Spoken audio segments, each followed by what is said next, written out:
ব্রাহ্মণবাড়িয়ার নবীনগর উপজেলার বিদ্যাকুট ইউনিয়নে জাতীয়তাবাদী দল ও সকল অঙ্গ সংগঠনের উদ্যোগে বিএনপির চেয়ারপারসন আপসহীন দেশনেত্রী বেগম খালেদা জিয়ার ৮০তম জন্মবার্ষিকী পালন করা হয়েছে।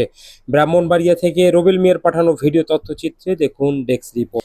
ব্রাহ্মণবাড়িয়া জেলার নবীনগর উপজেলার বিদ্যাকুট ইউনিয়নের জাতীয়তাবাদী দল ও সকল অঙ্গ সংগঠনের উদ্যোগে বিএনপির চেয়ারপারসন আপসহীন দেশনেত্রী বেগম খালেদা জিয়ার ৮০তম জন্মবার্ষিকী পালন করা হয়েছে।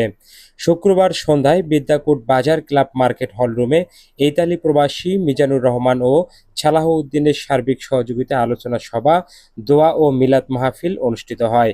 অনুষ্ঠানে সভাপতিত্ব করেন হাজীপুর উচ্চ বিদ্যালয়ের প্রধান শিক্ষক মোহাম্মদ সাজেদুল বারী খান এবং সঞ্চালনা করেন যুবদল নেতা জিয়াউল হক মামুন।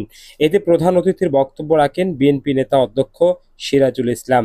এছাড়াও বিশেষ অতিথি হিসেবে উপস্থিত ছিলেন ইতালি প্রবাসী মোহাম্মদ খুরশিদ আলম, ছাত্রদল ও যুবদলের বিভিন্ন পর্যায়ের নেতৃবৃন্দরা। শেষে দেশনেত্রী বেগম খালেদা জিয়ার রোগ মুক্তি ও আশু সুস্থতা কামনা করে দোয়া মোনাজাত অনুষ্ঠিত হয়।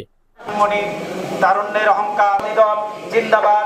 শহীদ জিয়া, দেশনেত্রী খালেদা জিয়া তিনবারের প্রধানমন্ত্রী ছিলেন।